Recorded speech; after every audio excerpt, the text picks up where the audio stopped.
Hi all, I am Ruben Roa-Ureta. I'm a statistician and marine scientist with nearly 30 years of experience in marine ecology and fisheries. I have done stock assessment work in Latin America, Europe, Africa, and Asia. And today I'm going to show you some of my experiences with the assessment of octopus stocks. The challenges of assessing octopus stocks. We have 4 pillars in our food security worldwide. They are agriculture, husbandry, agriculture, and fisheries.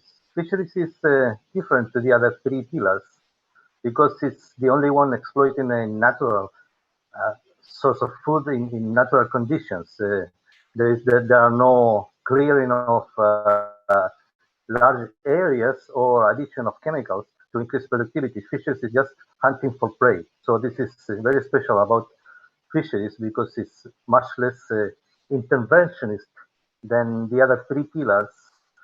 But there is a price to pay for this non-intervention or less intervention of nature with fisheries. And the price to pay is scientific fisheries management, which is something we need because unlike in the other 3 pillars, in fisheries, we don't know the abundance of the stocks and their productivity. We need to calculate those with mathematical tools.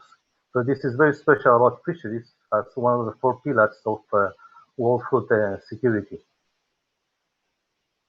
So in the next slide, we can see what has been the development of stock assessment and scientific fisheries management. It all started with large-scale fisheries in developed countries, such as cod, hake, sardines, and crustaceans.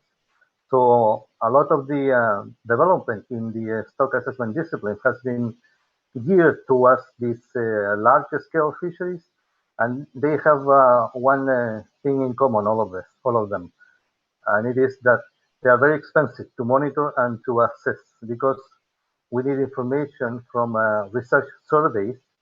Here it is shown in this flow diagram. What is the typical stock assessment of a large-scale fisheries in the USA?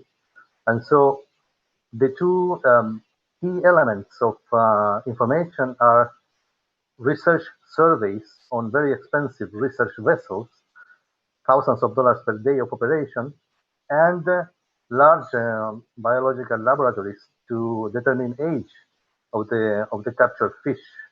So this is the direction of fisheries management and stock assessment over the last century and what we have of this century so far.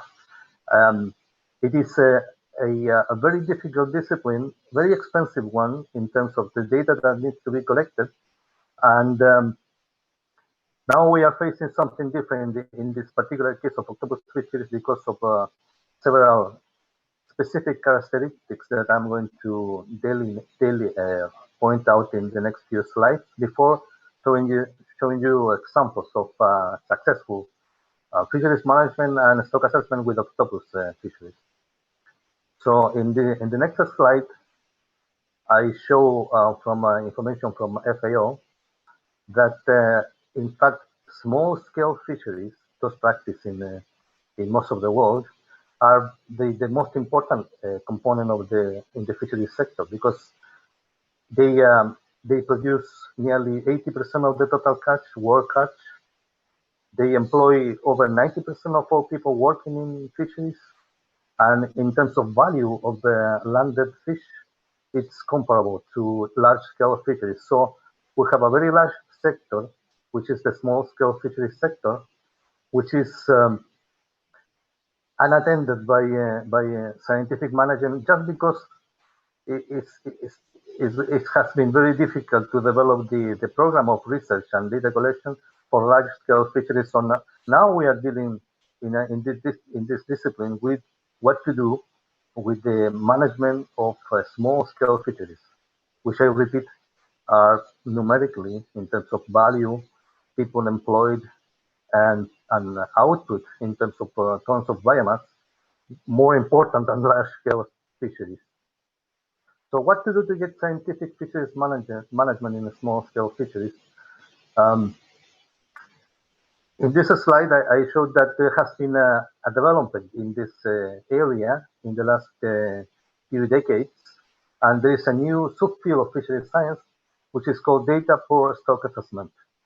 And I suspect that this is going to be called in the future data normal stock assessment, because actually scientists have been spoiled by large budgets to do fisheries research in large scale fisheries. The normal situation all over the world is that the fisheries are small scale and they are data poor. So I guess in the future they will be the normal situation, because most of the assessment will be done in small scale fisheries. So to deal with this, with the development of stock assessment and scientific fisheries management in the field of small-scale fisheries, scientists have met, and there was a special issue in one of the major journals in this discipline devoted to development, testing, and evaluation of data for assessment and fisheries management methods. And there were many articles presented in 3 themes, and in one of those, 2 of those articles are from my group of research, and we're going to describe some of this research being done for small-scale fisheries, which is the pertinent area of research for octopus fisheries, because most of them are small-scale. There are exceptions, of course, like in West Africa, Mexico, and China, but most of the octopus fisheries are small-scale fisheries. So this is the issue where we met to develop new approaches to do scientific fisheries management of small-scale fisheries or data poor fisheries. And I give you here a description in this slide of several of all the papers in this issue, and how octopus fisheries fall into this category, because of normally they are data poor fisheries and the operations are small-scale operations. In addition to small scale of operations, as shown in these pictures taken from the fishery of octopus cyanea in Madagascar, there is another aspect of assessing octopus stock which is very challenging, and it is the very different life history of octopuses and other cephalopods like squids and cuttlefish. They have very short and rapid lives.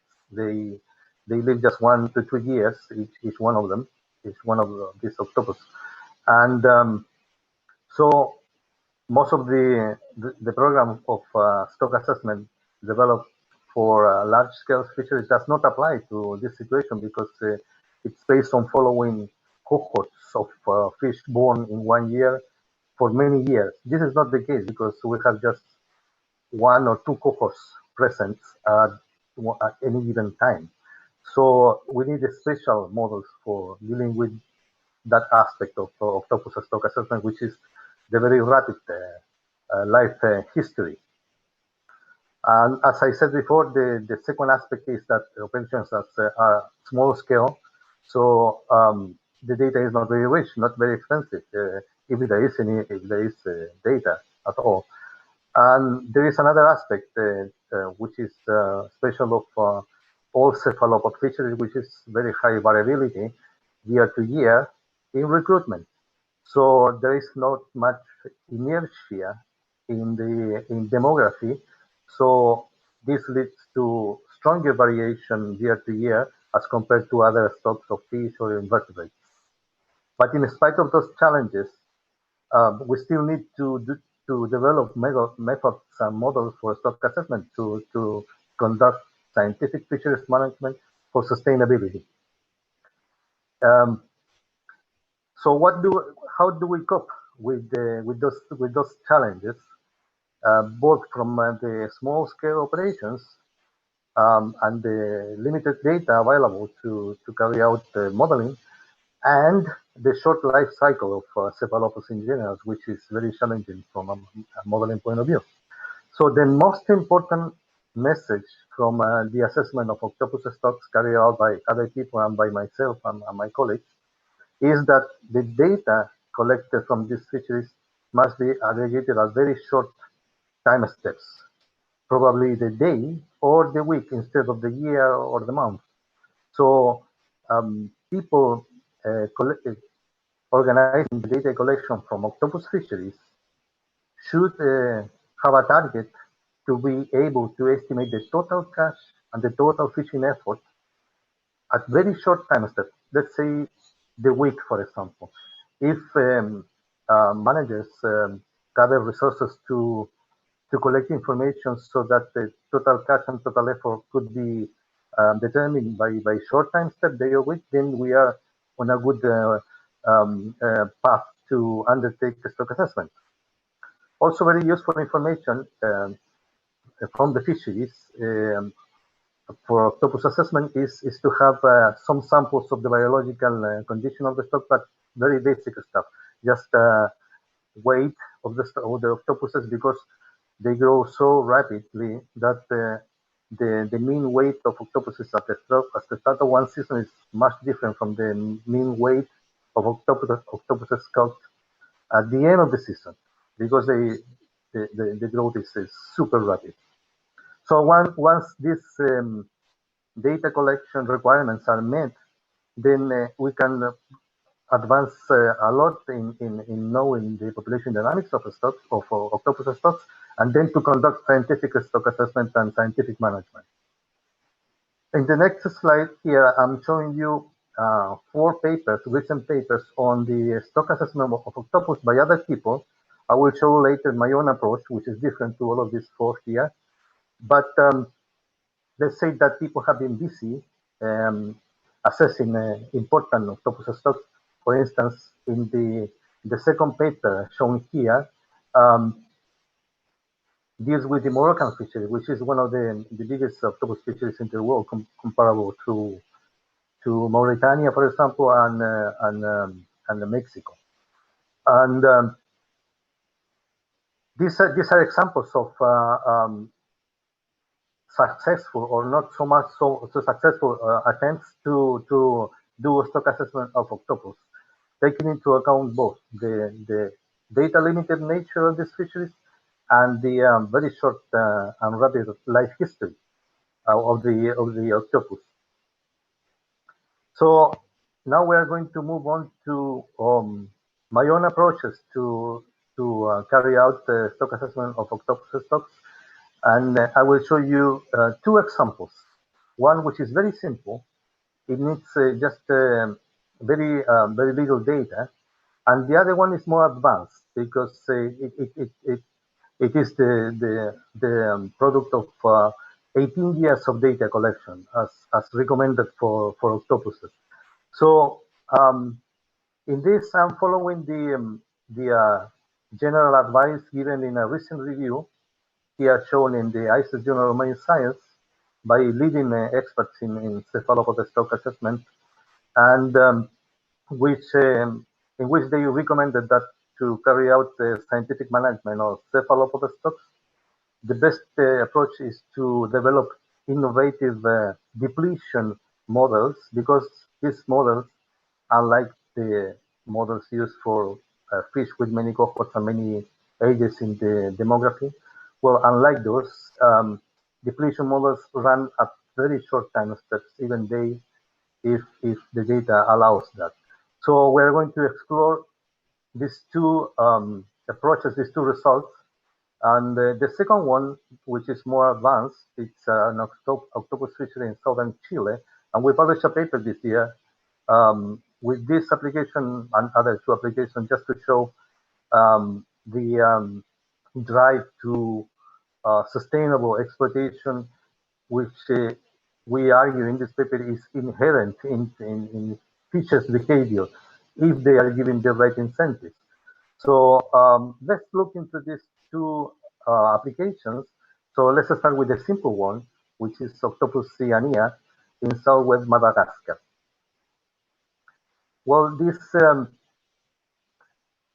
the good aspect of the fishery for octopus in southwest Madagascar is that the Blue Ventures Conservation Charity has been working with them for several years to increase the income and of the fishes and the sustainability of the exploitation um, by taking data, by developing actually a data collection framework which has been used by me in doing a stock assessment of the octopus cyanea, and the great characteristic of this example is that the data that I used was collected only for 2 years. So this means that with the implementation of the correct data collection program, very soon managers can have results of a stock assessment and know whether the exploitation is being conducted in a sustainable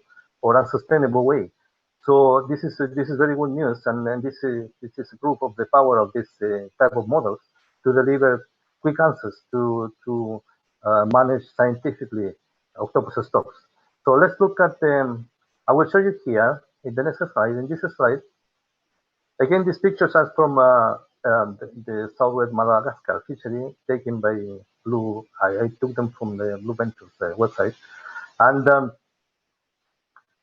I show you here the specific database, the ultimate database that I used to conduct a stock assessment of the octopus operations in octopus stock in the operations in southwest Madagascar.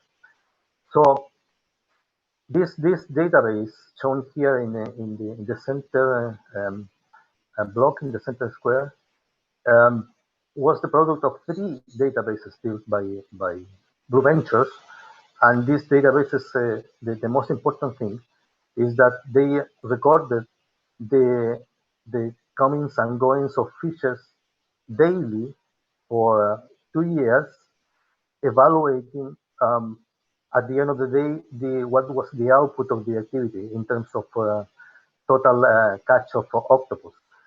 So the database has the time step as has the weekly time step.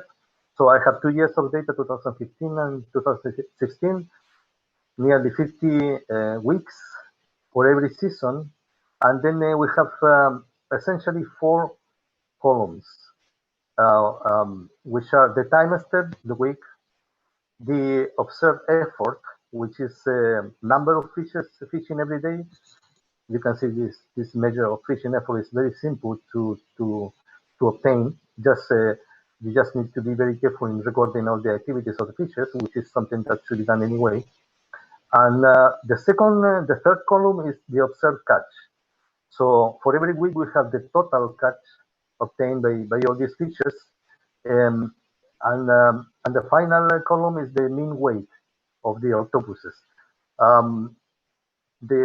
The thing about these columns is that the last information needed, the mean weight of octopuses, needs not be complete. It could be from a sample of just a few fishing trips by a few fishes, whereas the other ones, the observed effort and the observed catch, must be complete.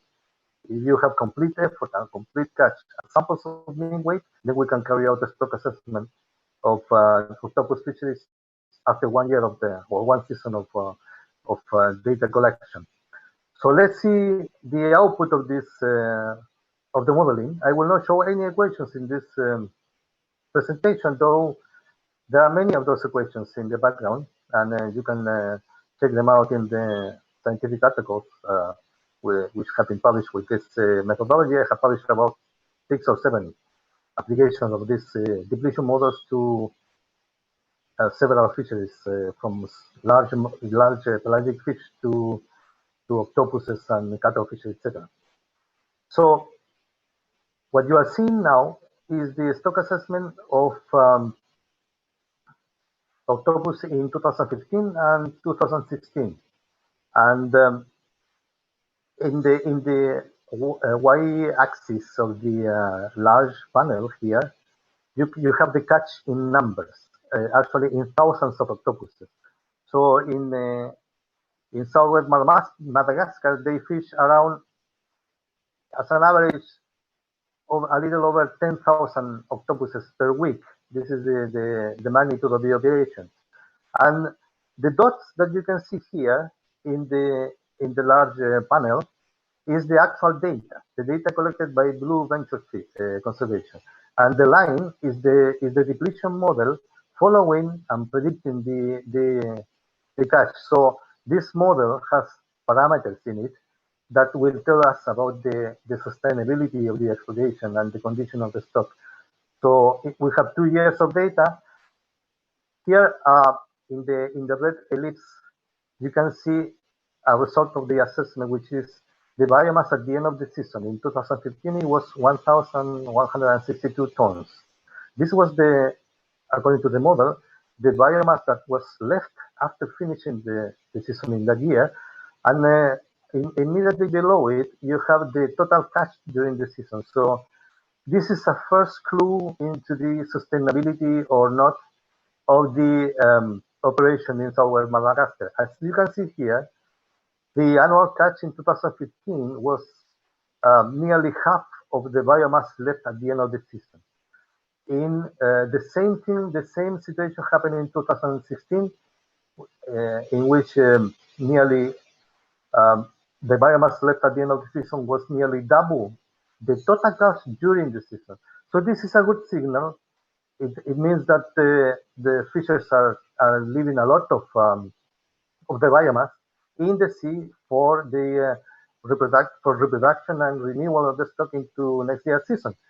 Now, in these models, in these depletion models, you can have inputs of abundance coming at any time during the season, and the model will estimate the magnitude of these inputs. In this particular case, we suspect that these inputs, there were 3 of these inputs in 2015 and 4 of these exogenous inputs during 2016. And we interpret this as octopuses migrating from deeper waters into the shallow reefs that are fished by the fishers. So in this model, these models are flexible and versatile enough to accommodate this kind of situation, which is very common in small scale operations where they do not cover the whole population. They just exploit one part of the population. In this case, they exploit the shallow part of the stock, and then these inputs could be most likely just migration of octopuses from deeper waters as they find more suitable locations and more prey in shallow waters during the course of the season. So this is a very good result, very useful for management, because what we get here is the rate of exploitation, the ratio between the total catch during the season and some measure of biomass of the stock during the season. And in this case, we can see that this ratio falls in the sustainable range, because it's less than or nearly at most half of the stock at the end of the season. In the next slide, coming from the same stock assessment, we can have another look at the sustainability of the exploitation by examining the mortality rate. So what you see in this plot is, on the y-axis is the mortality rate per week as instantaneous rate, and the week on the x-axis. So the line that goes up and down, actually 2 lines, very similar, but 2 lines.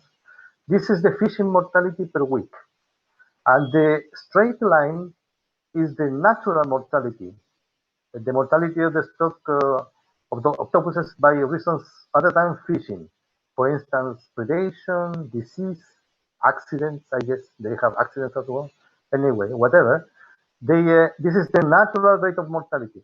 If the fishing mortality is lower than the natural mortality, this is again an indication of sustainable exploitation. And this, we can observe that this result of having a natural mortality rate higher than the fishing mortality rate for nearly all weeks of the season in both years is used for management as a measure of the intensity of the pressure on the stock, which in this case looks to be sustainable, because we are not the fishers are not exerting a mortality which is higher than the natural background mortality of octopuses in those shallow reefs in southwest West Madagascar. So the conclusion from this example is that this is significant progress in managing scientifically octopus stock with just 2 years of good fishery records. We can also have just 1 year, and then we want to have the conclusion for that year. This means that at the end of 1 year of basic data collection system, managers will have a very good information, scientific information on the status of the stocks, the sustainability of the exploitation. So now we're going to move to the second application, which is the octopus in southern Chile. These are very cold waters, and this octopus is not is another genus, not the octopus. The common name is red octopus. So now we are looking at the data of the second case, which is a more complete application with 18 years of data. We have two fleets in this case. On the top panels, we have the target fisheries for octopus, which is when fishers go for octopus as the target of their operation. And in the bottom row of panels, we have the data from a second operation harvesting octopus, which is an opportunistic fishing. This happens when divers, which is the method of fishing in this area, divers go for sea urchins, but if they spot an octopus nearby, they will go and hunt for it. So these divers fishing for sea urchins also land octopus. So we have two fleets, and the data here is fishing effort in the first column, catch in the second column, and mean weight in the third column. All of this data is aggregated at the week level. So this is the key to have data at the week level. So let's move now to the results of this assessment. As I said earlier, this is 18 years of data. So I apply the depletion models for each year separately, and then I put them together to analyze the population dynamics. And here on the left of the slide, you can see the year. Now we move to the annual dynamics because we are now moving into population dynamics. And every of these dots here on the plot, which are of different size, some are bigger, some are smaller. These dots are the biomass assessed for the octopus stock for each of the years of data.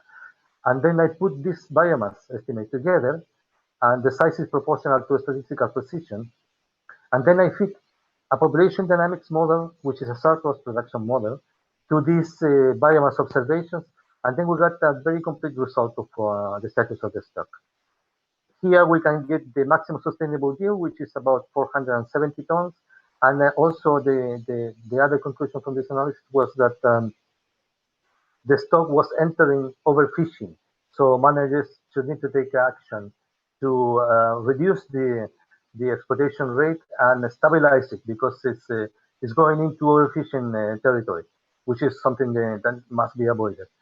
So as you can see here, we can have very complete results when you apply a very basic data collection system for many years, 15 to 20 years, and then we can go for population dynamics. My conclusion and my message to you all is that in spite of the challenges, significant progress in the management of short-lived stocks, data for fishes in general, and octopus fisheries in particular can be made by implementing and maintaining a basic data collection program.